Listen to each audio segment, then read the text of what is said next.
बेबसी देखी गई, बेचारगी देखी गई।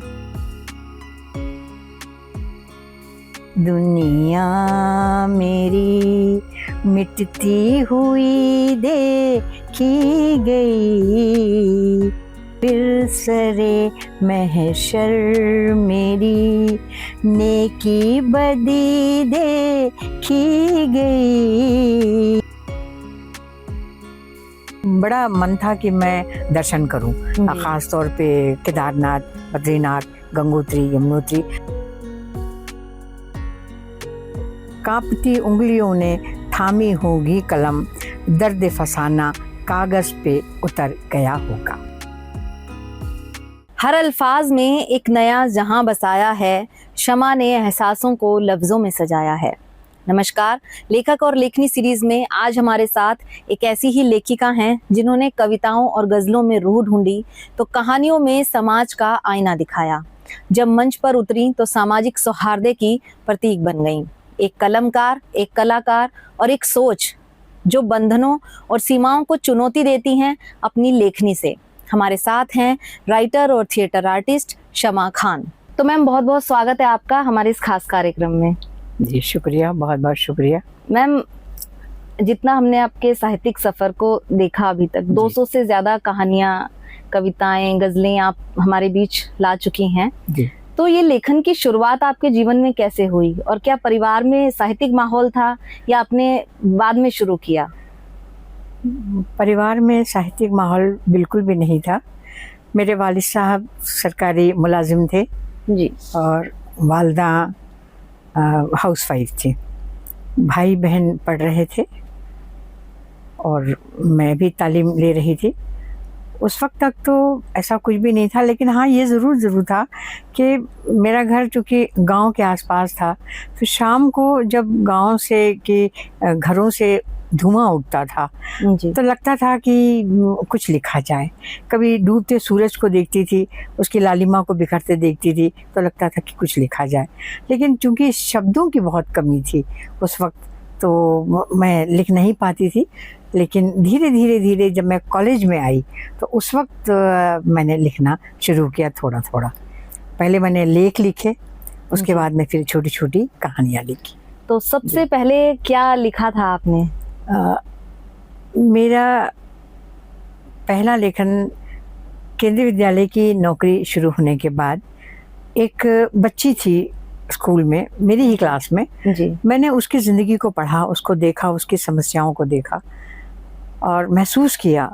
उस वक्त फिर मैं बिल्कुल रोक नहीं पाई अपने आप को और मेरी पहली कहानी सिसकता बचपन वो मैंने लिखा जी। और वो जबलपुर के नवभारत अखबार के उर्दू सफ़े में प्रकाशित हुई। मतलब एक बच्ची के भाव, उसके एहसास, उसकी पीड़ा को आपने उसमें बयां किया जी।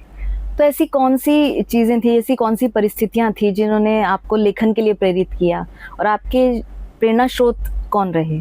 जैसे ताल्लुक से मुझे एक मुक्तक याद आता है अपना जी।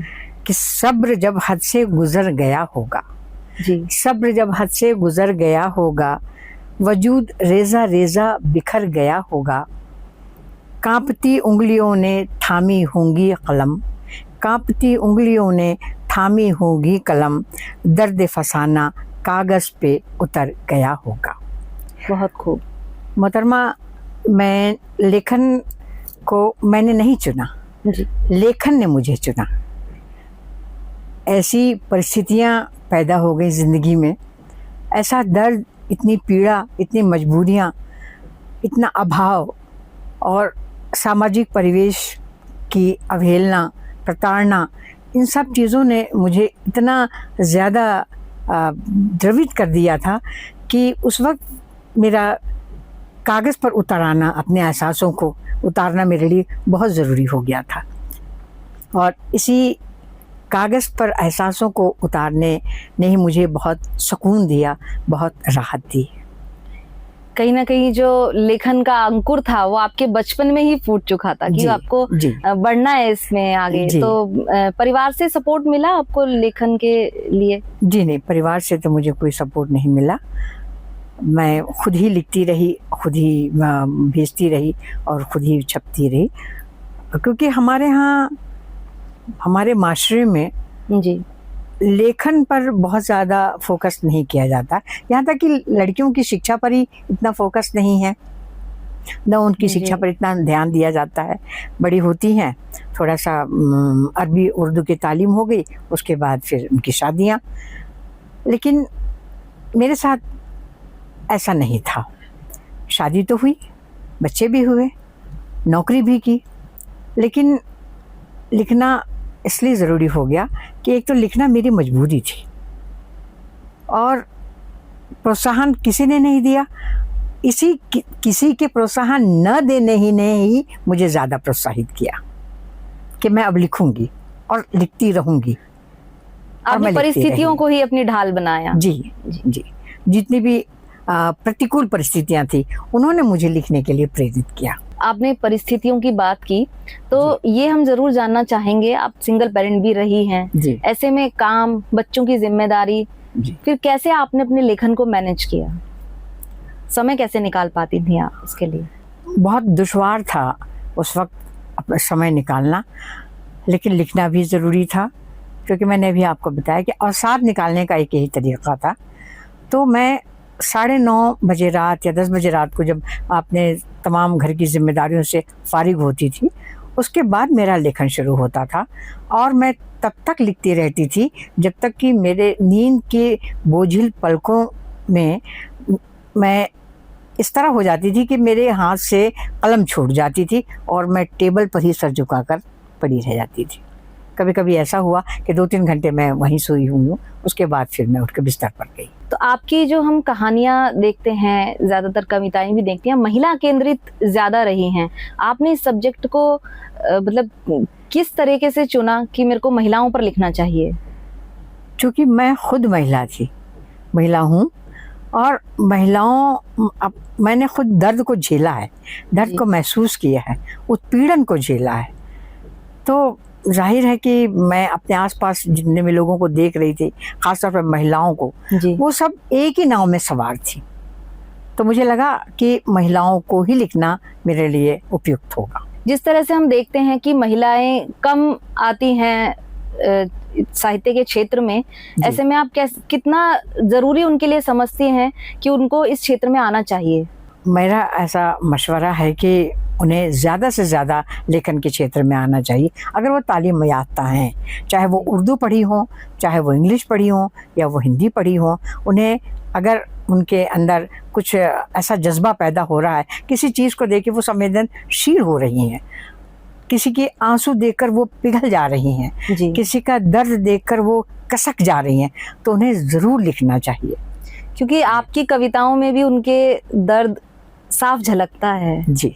और मुझे जहाँ तक लगता है कि भाषा की आपने बात की जिस तरह से, तो भाव भाषा के मोहताज नहीं है। होते, तो किसी भी लैंग्वेज में लिखा जा सकता है। आपने खुद बताया कि आपने अपने आप को परिस्थितियों से निकालने के लिए इस क्षेत्र को चुना कि मुझे लिखना चाहिए। राइटिंग कहते नहीं, बुक से अच्छा दोस्त कोई नहीं है। तो इस तरह से आप किसी भी परिस्थिति से बाहर निकल सकते हैं। अच्छा, आपकी कहानियों में भी हम देखते हैं कि कुछ बच्चों पर भी आपने लिखी हैं, बुजुर्ग भी उसमें शामिल हैं, कई जो मतलब सामान्य तरह के जो लोग हैं उनको आपने अपनी कविताओं और कहानियों में शामिल किया।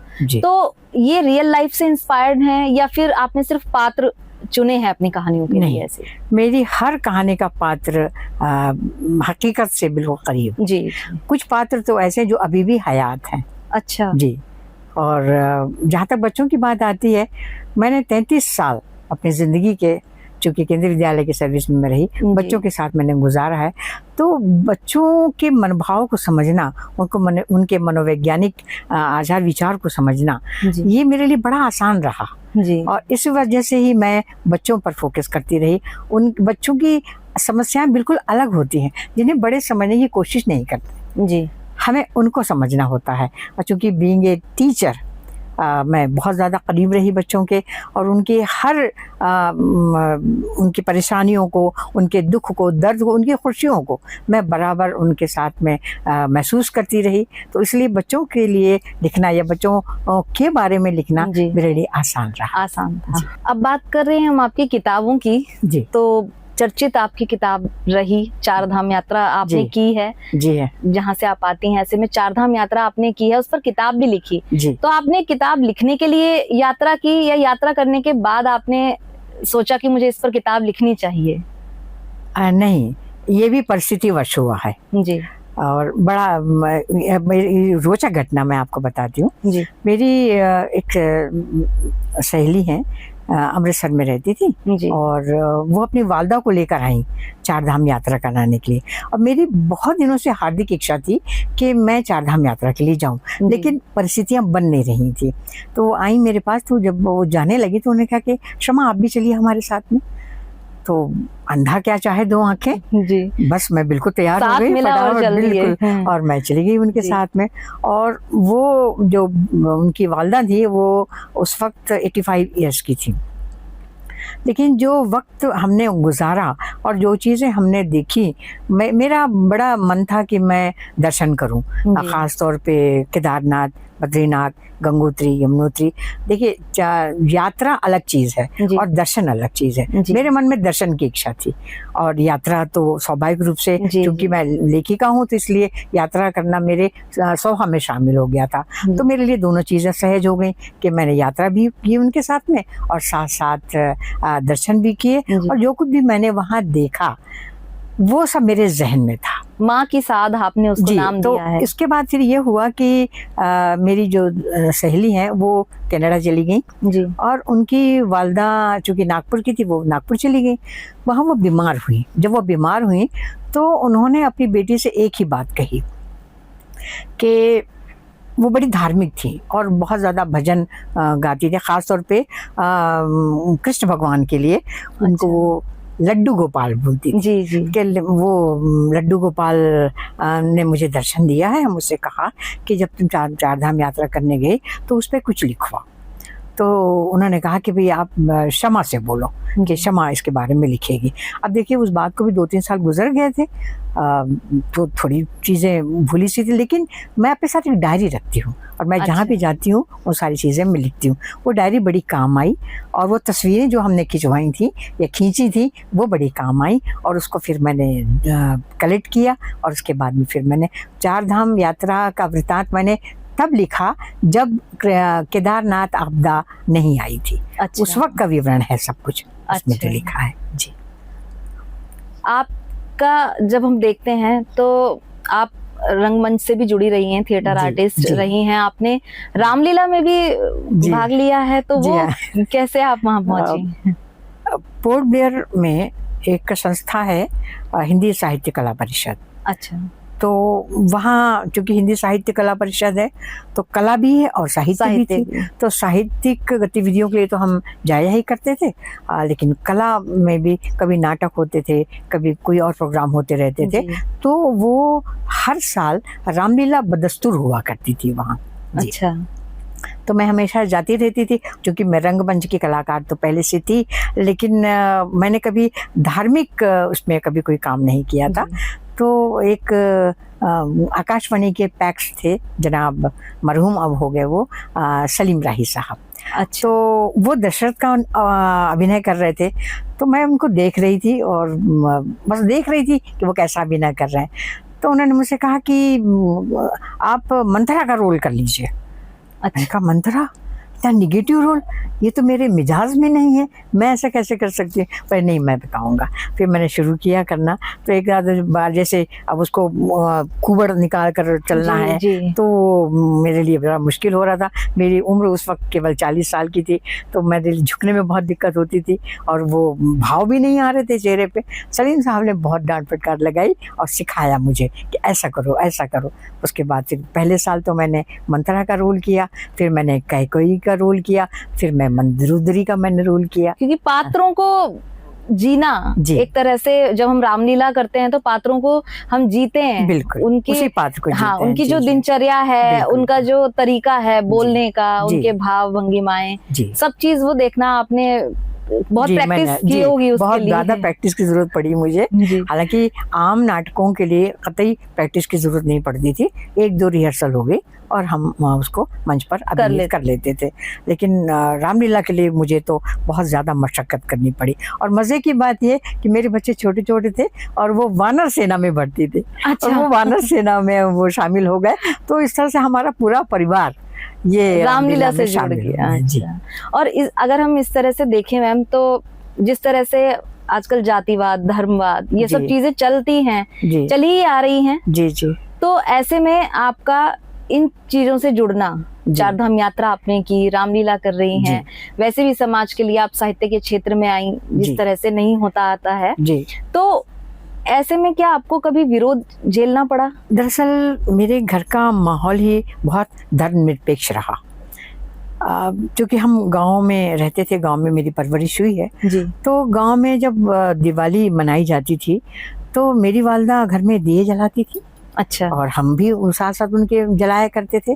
और गोवर्धन पूजा होती थी तो गोवर्धन के लिए बकायदा गोवर्धन पर्वत बनाया जाता था घर पे। जी। और उसमें वो उसको सजाया जाता था और उस दिन गायों को खिचड़ी खिलाई जाती थी। तो ये सारी चीज़ें जो एक हिंदू परिवार में होती थी वो हमारे यहाँ भी होती जी। इसलिए मुझे कभी ऐसा अलगाव लगा ही नहीं कि हम मुसलमान हैं इसलिए हमारे यहाँ ये नहीं होना चाहिए। जी। हमारे यहाँ बाकायदा हर चीज़, हर धर्म के ये सारी चीज़ें रस्में निभाई जाती थी। जी।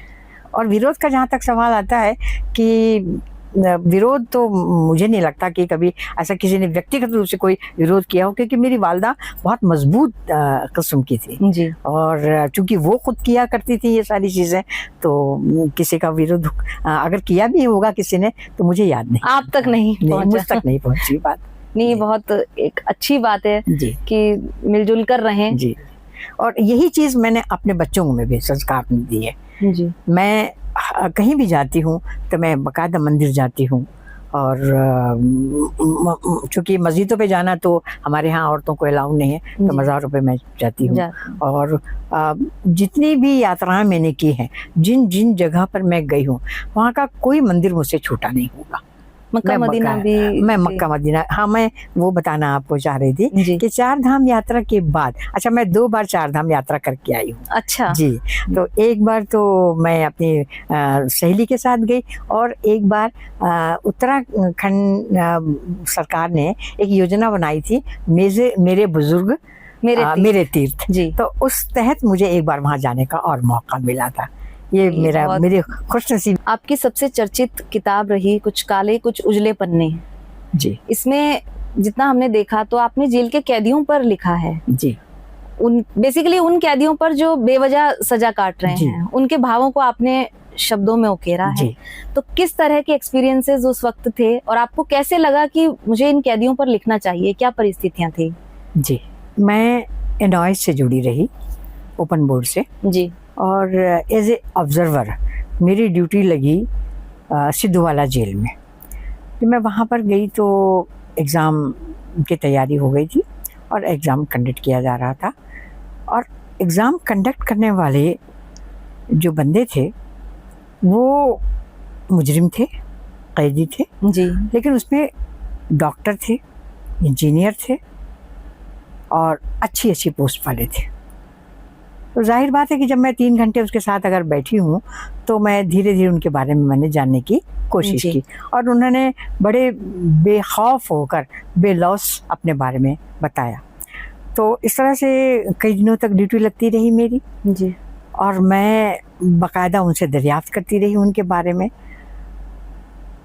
उनको जिस जुर्म की सज़ा मिली वो एक अलग पहलू था, लेकिन एक और पहलू था उनकी ज़िंदगी का जो मैं देख रही थी, वो था उनका बर्ताव, उनका खुलूस, उनकी मोहब्बतें और उनका बातचीत का तरीक़ा, वो बिल्कुल अलग था। उनकी सज़ा से, उनके गुनाह से बिल्कुल अलग वो चीज़ थी। तो मुझे बार बार ये बात पिंच करती थी और कई रातें मैं सोई नहीं इस बात को लेकर कि एक शख्स के कितने सारे पहलू हो सकते हैं। जी हालांकि ऐसा भी लगा कि हो सकता है सज़ा मिलने के बाद इन्होंने अपने आप को तब्दील किया होगा, लेकिन स्वभाव को तब्दील करना इतना आसान नहीं होता। है। जी स्वभाव तो स्वभाव होता है, एक वक्त जो बन गया वो बन गया। तो मैंने ये चीज़ महसूस की और उसके बाद फिर मेरे जहन में आया कि नहीं, ये एक काला पहलू है उनका कि उनको सज़ा मिली, वो सज़ा याफ्ता है, वो कैदी कहलाए जा रहे हैं। जी लेकिन जो मेरे साथ उनका बर्ताव हो रहा है और वो जिस तरह से अपने काम में संलग्न थे और जितना डिवोशन मैंने उनका देखा काम के प्रति, और ऐसा नहीं कि वो केवल एग्ज़ाम कंडक्ट कर रहे थे, वो ऑफिशियली और भी बहुत सारे काम कर रहे थे जी जो कैदियों से जुड़ी हुई ऑफिशियल डॉक्यूमेंट्स से, बहुत सारी चीज़ें कंप्यूटर पर इससे वो जुड़े हुए थे और वो सारे तमाम काम कर रहे थे। तो मुझे लगा एक पहलू ये भी, तो ये पहलू अभी समाज के सामने आया नहीं। समाज तो ऐसा है कि अभी गुनाह अगर किसी का कोई क्राइम होता है तो कोर्ट बाद में सजा देती है और समाज पहले देता है, समाज उसको बहिष्कृत कर देता है। जी लेकिन वहाँ ऐसा नहीं था। वो शख्स बिल्कुल अलग थे। तो उनको मैंने अपना केंद्र बिंदु बनाया। उसके बाद फिर अब मैं, चूंकि ड्यूटी थी उस वक्त, तो मुझे इजाज़त थी कि मैं चली गई। उसके बाद फिर मैं कैसे जाऊं? फिर मैंने बड़ी जद्दोजहद की और बहुत दौड़ भाग की। मैंने डीएम से जाके परमिशन ली। डीएम ने छूटते मुझसे कहा कि आप कैदियों के बारे में क्या लिखना चाहती हैं? वो तो पहले से ही सजा याफ्ता है। तो मैंने उनको समझाने की कोशिश की और वो समझदार थे, समझ गए, उन्होंने मुझे परमिशन दी। और उसके बाद फिर मैं मुसलसल जाती रही। लेकिन मुझे मर्दों के कैद खाने में जाने का मुझे इजाज़त नहीं मिली। वो एक अलग वजह थी, वो शायद कोई ऑफिशियल वजह थी, लेकिन महिला सेल में जाने के लिए मुझे इजाज़त मिली। मैं सुबह चली जाती थी लगभग 10 बजे जी, और शाम को 5 साढ़े 5 बजे वहाँ से निकलती थी। इस 6-7 घंटों में मैं उनके साथ बैठ के खाना भी खाती थी, उनके साथ बात भी करती थी और उनके हर पहलू का बड़ी बारीकी से अध्ययन करती थी। इस तरह से मैंने 7-8 कहानियाँ निकाली। इसके बाद न केवल उनसे पूछा, वो एक तरफा बात होती, फिर मैं उनके वकीलों से मिली जी, और उनकी पूरी केस फाइल पढ़ी मैंने जी, जो वहाँ रखी हुई थी, वो सारी मैंने पढ़ी। और 2-3 केस तो ऐसे थे जिनके लिए मुझे थोड़ा सा और ज़्यादा जानकारी लेने के लिए मुझे उनके घर तक जाना पड़ा जी। मैं चंबा भी गई, मैं जालंधर भी गई, और इस तरह से पूरे 5 साल लगे मुझे इस किताब, पूरे 5 साल की तपस्या के बाद ये किताब मंजर आम पर आई और जो काफ़ी लोकप्रिय हुई। नहीं, बहुत अच्छी कहानियाँ। इसकी एक पहलू ये भी रहता है कि वो एक अलग विषय था कि उनका जो भी क्राइम रहा हो जी, लेकिन वो वहाँ अच्छे व्यवहार से रह रहे हैं, ये भी एक अलग बड़ी बात है। तो उस वक्त जब आप उनके साथ समय बिता रही थी, फिर आपने किताब भी लिखी, तो कोई एक ऐसी कहानी जो आपके दिल को सबसे ज्यादा छू गई हो? जी, हुआ ये कि मेरा आखिरी दिन था परमिशन का, और उसके बाद फिर मैं जा नहीं सकती थी या मुझे दोबारा परमिशन लेना पड़ता। तो क्या हुआ कि एक महिला बहुत गौर से मुझे देख रही, पूरे दिन वो मुझे घूरती रही, पूरे दिन मुझे दूर दूर से देखती रही। लिबास बहुत अच्छा पहन रखा था उसने, दिखने में बड़ी खूबसूरत भी थी। फिर मैंने उसको रोटी पकाते देखा, फिर मैंने उसको खाना सर्व करते देखा, और मेरे कैद खाने से निकलने के 5 मिनट पहले एक सिपाही, लेडी सिपाही मेरे पास आई और कांस्टेबल, उन्होंने मुझसे कहा कि मैडम वो जो खड़ी हैं वो आपसे बात करना चाहती है। मैंने घड़ी देखा, मैंने कहा भी तो 5 मिनट बचे, तो मैंने कहा कोई बात नहीं, बुलाइए उनसे। बुलाया तो मैंने कहा कि कुछ कहना चाह रही हैं आप? बोली जी मैं कहना चाह रही हूँ और मैं अपने बारे में आपको बताना चाह रही हूँ। मैंने कहा पूरे दिन मैं आपके साथ रही तो आपने मुझे कुछ नहीं बताया। तो मैंने कहा मैडम मैं डर रही थी, अच्छा मैं कैसे अपनी बात कहूँ। मैंने कहा कोई बात नहीं, मुझे थोड़ा सा मुख्तसर सा बताइए। तो जो उन्होंने मुख्तसर सा बताया था वो मुझे बड़ा हार्ट टचिंग लगा। फिर मैं मुलाकात के लिए ऐसे गई जैसे आम आदमी जाते हैं। अच्छा, कम से कम मैंने 10 मुलाकात उनके साथ में की। हुआ ये था कि उस महिला ने अपने शौहर का खून किया था जी, खून करने की कोशिश की थी, लेकिन दुर्भाग्य से वो बच गया। असल में उसको इस तरह सोच के कि ये मर गया है, चंबा की घाटियों में उसको फेंक दिया गया, लेकिन वो पेड़ से उलझ गया अच्छा। और वहाँ फंसा रहा वो। और उसके बाद जो ट्रैकर्स लोग जाते हैं जी। तो उसकी आवाज़ सुन के ट्रैकर्स लोगों ने उसको उतारा और पुलिस के हवाले किया। उसके बाद से फिर कहानी शुरू उसने बताई। तो उस लेडी ने बताया कि किस तरह से ये जो शख्स है ये पहले गरीबी थी, जी। परेशानियाँ थी, और वो अक्खड़ शराबी था। उस शराब के चलते या अपनी बुरी आदतों के चलते उसने अपनी औरत का सौदा किया था। जी। उस महिला ने वो तक तो बर्दाश्त किया कि जहाँ तक उसका खुद का सौदा था, लेकिन जब उसकी बेटी बड़ी हुई वो भी उतनी ही खूबसूरत थी जितनी उसकी माँ थी।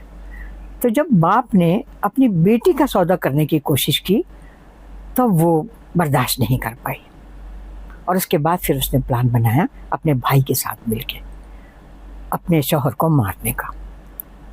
और उसके बाद जो घटना घटी वो किताब में लिखी हुई है कि किस तरह से उसको मारने की कोशिश की गई, लेकिन वो मरा नहीं। तो हालांकि दोनों भाई बहन दोनों गुनहगार साबित हुए, लेकिन समाज कानून ने ये तो देखा कि क्यों मारा गया, लेकिन समाज ने और कानून ने ये नहीं देखा कि वजह क्या थी, वजह क्या थी। जी। इसके पीछे क्या वजह थी, कौन सा ऐसा दर्द था, कौन सी ऐसी तकलीफ थी जिसने इस औरत को अपने शौहर को मारने के लिए मजबूर किया। और उसका भाई, जवान भाई, इकलौता भाई, उसने उसका साथ दिया। वो भाई भी वहाँ कैदी था और वो बहन भी वहाँ कैदी थी। इस घटना ने या इस कहानी ने मुझे बहुत मुतासिर किया। बहुत, मैंने जितनी तकलीफ शायद उस लेडी ने झेली उससे कहीं ज़्यादा मानसिक तनाव मैंने झेला। कहते भी हैं कि कोई खुद से क्राइम नहीं करता है, कोई खुद से क्रिमिनल नहीं बनता है, परिस्थितियां कई बार बना देती हैं। बिल्कुल ऐसा ही हुआ था। मैम, आपकी ये किताब आई थी और ताजमहल रो पड़ा जी, इसमें मुस्लिम परिवेश के बारे में आपने लिखा जी। तो किस तरह की चीजें आपने इसमें मेंशन की है? और ताजमहल रो पड़ा इस किताब में मैंने मुस्लिम परिवेश की जो कमियां हैं, जो खामियां हैं, उसको उजागर करने की कोशिश की है। देखिए, मज़हब बिल्कुल अलग है, माशरा बिल्कुल अलग है। माशरा उसी चीज़ को मानता है जो सदियों से चली आ रही प्रथाएं, जी, रीति रिवाज जो सदियों से हमारे बाप दादा, उनके बाप दादा जो मानते आ रहे हैं, लोग उसको मानते चले आते हैं। लेकिन ऐसा नहीं है, वक्त के साथ साथ सारी चीज़ें बदलनी चाहिए। तो मैंने उस पर फोकस किया है, उसको लिखने की कोशिश की है। दरअसल हमारी जो मजहबी मान्यताएं हैं वो तो अपने आप में बिल्कुल पुख्ता हैं, जी, उसमें कहीं कोई कमी बेशी नहीं कर सकते हम। लेकिन माशरे की जो कमियां हैं वो हम सुधार सकते हैं। ख़ासतौर पर जैसे लड़कियों को पढ़ने नहीं जाने देना है। क्यों नहीं पढ़ने जाने देना? भाई, खुदा ने जब मर्द और औरत दोनों को पैदा किया है तो मर्द को अगर हर चीज़ करने की इजाज़त है तो लड़कियों को भी हर चीज़ करने की इजाज़त है। हर वो सही काम, हर वो काम जो उन्हें बुलंदी तक पहुंचाते हों, जी, हर वो काम जो उन्हें कामयाबी देते हों, वो काम करने की उन्हें इजाज़त देनी चाहिए। लेकिन कहीं कहीं पर अब हालांकि वक्त के साथ साथ इस 21वीं सदी में माशरा में बहुत बदलाव आया है। अब लोग अपनी लड़कियों को पढ़ा रहे हैं, लेकिन फिर भी कम से कम 50% ऐसे लोग हैं जो अभी भी लड़कियों को पढ़ाने में गुरेज करते हैं। मैंने उस पर लिखा है। जी, कुछ रस्म हमारे यहाँ की ऐसी हैं जो कि बिल्कुल बेबुनियाद हैं, तर्कहीन हैं, वो उसको मानते हैं। जैसे मैं आपको एक उदाहरण बताती हूँ। हमारे यहाँ शादी होती है, उसके बाद तलाक होते हैं। जी, तलाक के बाद भी कभी कभी ऐसा होता है कि मेल फीमेल जो मर्द औरत हैं, पति पत्नी, वो इस बात का अफसोस करते हैं कि हमसे गलती हो गई जी, और वो फिर से दोबारा जुड़ना चाहते हैं। तो माशरा अलग है, मज़हब इस बात की इजाज़त नहीं देता कि वो दोबारा फिर से निकाह कर सके। उसके लिए एक प्रथा है, हलाला। जी, उसके बाद ही वो पति पत्नी एक साथ हो सकते हैं।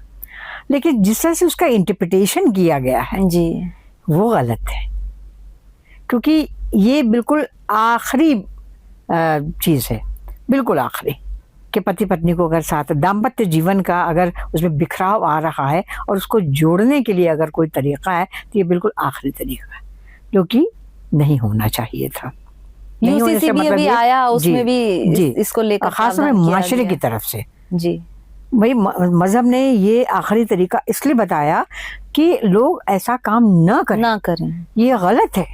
पति पत्नी ने एक बार जब वादा किया है एक दूसरे के साथ में, अहद लिया है कि सुख में दुख में साथ देंगे, जी तो फिर तलाक की नौबत क्यों आ रही है? और अगर तलाक की नौबत आई तो फिर दूसरी बार जुड़ाव की नौबत क्यों आ रही है? ये एहसास तो आपको पहले से होना चाहिए कि आप गलत कर रहे हैं। आवेश में आकर लोग आवेश फैसले में ले आके लेते आपने हैं। कह दिया, जी। तो मजहब ने इस पर बैन लगाया। बैन लगाने के लिए ये सारा काम किया, लेकिन माशरे ने उसको गलत तरीके से इस्तेमाल करना शुरू किया। ऐसी बहुत सारी चीजें हैं जिनको मैंने अपनी लेखनी के माध्यम से उजागर करने सामाजिक की परिवेश की जो कमियां हैं, कठिनाइयां हैं लोगों जी। के लिए, उसको दिखाया जो आपने इसमें। जो लोगों को आगे बढ़ने से रोकती हैं, जी तालीम हासिल करने के लिए या कुछ और करने के लिए जी वो रोकती हैं, उनकी पर्सनालिटी को पूरी तरह से डेवलप नहीं होने देना चाहती। तो ऐसी कमियां उनको मैंने उजागर जबकि करने की कई कोशिश की है। आजकल हम देखें तो महिलाएं हैं जी। जो बड़े पोस्ट पर हैं और बहुत अच्छा काम कर रही हैं, बिल्कुल। उसका किसी रिलीजन से मतलब नहीं है कि कोई वो लेना हिंदू देना है नहीं। या मुस्लिम जी। है या कुछ भी, मतलब किसी समाज या किसी मजहब से मतलब नहीं है, वो अपने गुणों के कारण वो काम कर रही हैं। आपकी एक किताब आई थी रिस्पना, जी ये अभी आई, तो रिस्पना को उस वक्त भी बाढ़ आई थी जब आपने जी, ये लिखी लिखा थी। था, इसमें जी, जी। जो पात्र आपने चुना जी जी वो किसकी कहानी है? ये एक बिल्कुल सच्ची घटना है। जी एक मजदूर परिवार गांव से आता है यहाँ अपने बच्चों को पालने के लिए, मजदूरी भी करना है और साथ में अपने बच्चों को पढ़ाना। पालना। ये ख्वाब, जागी आंखों के ख्वाब कि हमें अपने बच्चों को पढ़ाना। हम तो मजदूर रह गए, लेकिन नहीं, हमें अपने बच्चों को पढ़ाना है और किसी ओहदे तक पहुंचाना है। जी। ये ख्वाब लेकर वो यहाँ आते हैं और उसके बाद कई कई जगह पर उनका रहाइश होती है, कभी इधर कभी उधर कभी उधर, लेकिन आखिर में वो नदी, रिस्पना नदी के किनारे पर उनको एक जो दलाल होता है वो ज़मीन दिलवा देता है और बहुत सारे जो मजदूर होते हैं वो उनको ज़मीन दे देता है 50,000 में कि ये यहाँ आप अपना घर बना लो। वो सब वहाँ पर रहने लग जाते हैं। उसके बाद तब वो दोनों बच्चे जो पढ़ रहे हैं, जी वो एक भाई जो है वो गया है ट्यूशन पढ़ने के लिए और एक भाई स्कूल गया था और एक छोटी बच्ची थी। और माँ पिताजी वो अपने ससुर की जो फूल होते हैं उनको सिराने के लिए हरिद्वार चले गए थे। जी अचानक एकदम से पानी आया, इतना तेज पानी आया कि पानी घरों में घुस गया। वो जो आसपास जो घर बने थे उन झोपड़ियों में, उन मकानों में उनके सामान तैरने लगे, उनके बर्तन तैरने लगे, उनके बिस्तर तैरने लगे। इसी दरमियान वो पूरा का पूरा मोहल्ला वो अपना घर बार छोड़कर और ऊपर की तरफ भागने लगा।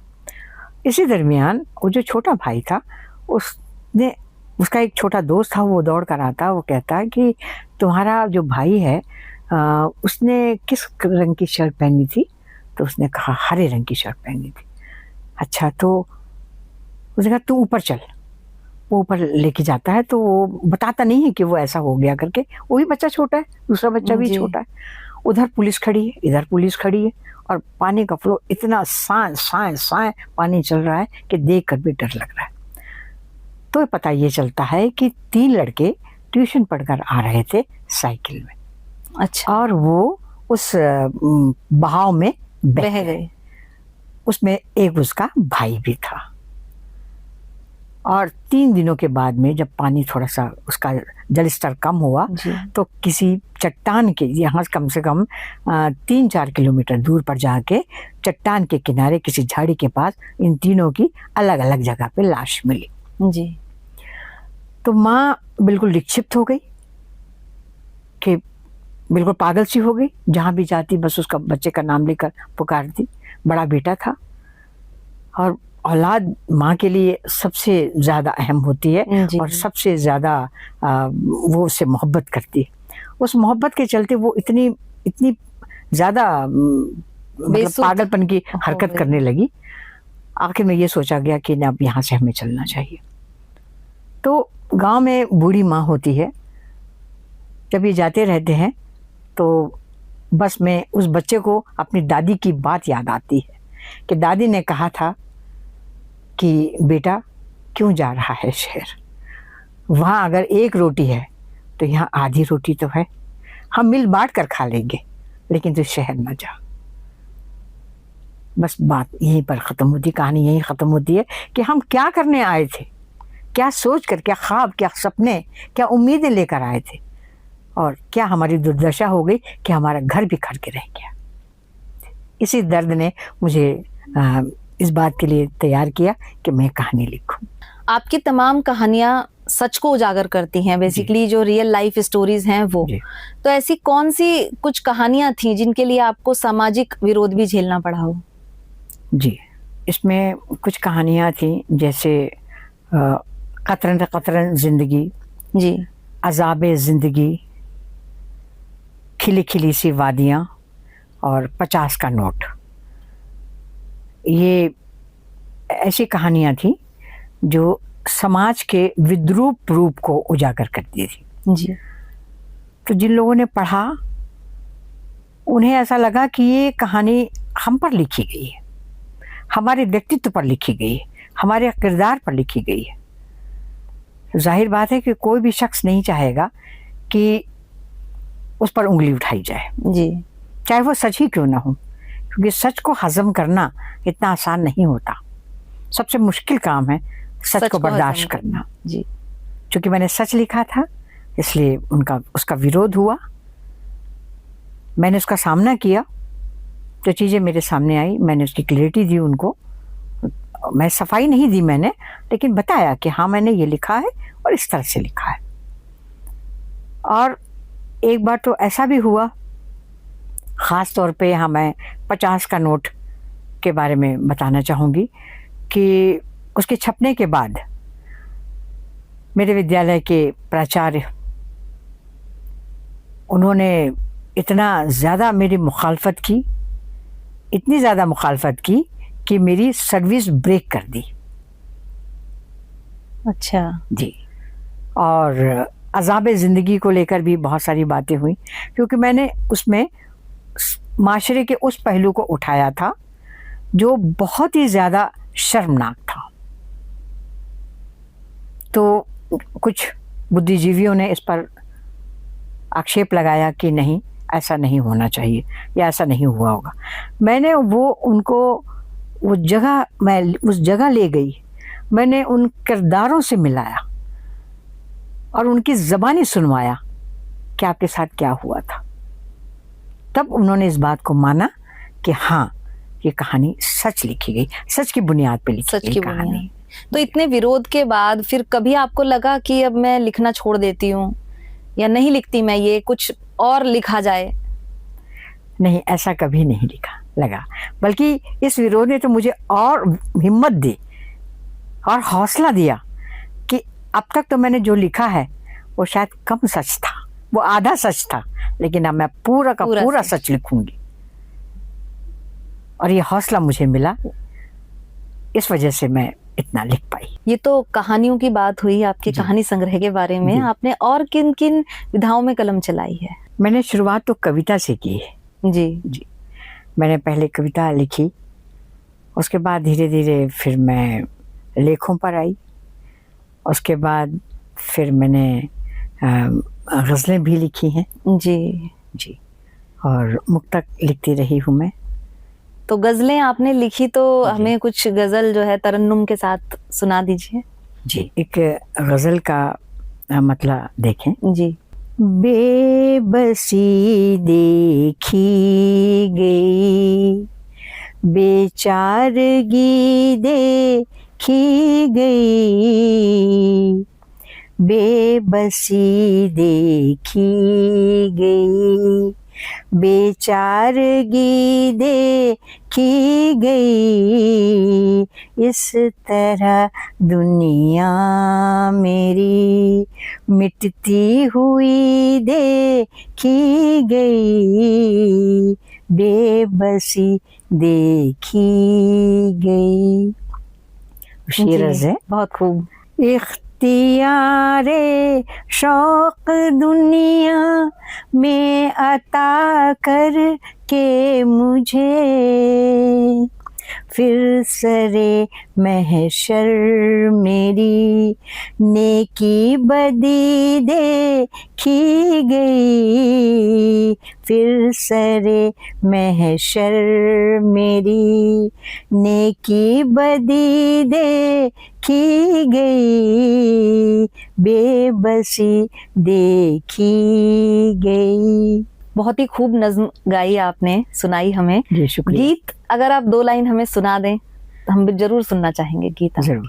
कूकती कोयल जब बाग की अमराई में, कूकती कोयल जब बाग की अमराई में, याद आए तुम बहुत शाम की तन्हाई में, याद आए तुम बहुत। ऊदे ऊदे बादलों संग भेजा है तुमको संदेश, ऊदे ऊदे बादलों संग भेजा है तुमको संदेश, शूल से चुभते हैं निश दिन, शूल से चुभते हैं निश दिन, बिरहा की अंगनाई में, शूल से चुभते हैं निश दिन। हमने आपकी किताबों की बात की, गजल, गीत, नज्म जी हमने सुने भी। जी। तो अब क्या नया आप लेकर आ रही हैं हमारे लिए? अभी कुछ कहानियाँ मैं लिख रही जो थोड़ी लीक से हटकर होंगी। जी वो मनोरंजन तो करेंगी जी लेकिन साथ में समाज को नई दिशा देंगी, जी। ऐसा मेरा विश्वास है और मैं इसके लिए प्रयासरत हूँ। बहुत जल्दी ही ये किताब माशरे में आएगी। बहुत बहुत धन्यवाद मैम हमारे साथ आज इस साक्षात्कार में जुड़ने के लिए। जी आपका बहुत बहुत शुक्रिया मैम, और मैं बहुत ममनून और शुक्रगुजार हूँ, तहे दिल से शुक्रगुजार हूँ दैनिक अखबार अमर उजाला की, जिन्होंने मुझे यहाँ आने का मौका दिया और अपनी बात कहने, सार्थक बात करने, सार्थक वार्तालाप करने का मौका दिया। और मैंने जो कुछ भी अभी तक लिखा है उसका जो तस्करा हुआ, इसके लिए मैं बहुत बहुत शुक्रगुजार हूँ। तो ये थी हमारे साथ शमा खान जी, जिनकी लेखनी ने न केवल सामाजिक परिदृश्य को दिखाया बल्कि वो खुद जीवन में तमाम संघर्षों को जूझकर एक सशक्त लेखिका के रूप में हमारे बीच हैं। ऐसे ही और शख्सियतों के साथ आपसे फिर मुलाकात होगी, तब तक आप जुड़े रहिए अमर उजाला डिजिटल के साथ। अगर आप ये वीडियो YouTube पर देख रहे हैं तो हमारे चैनल को सब्सक्राइब कर बेल आइकन दबाएं, और Facebook पर देख रहे हैं तो हमारे पेज को लाइक करें।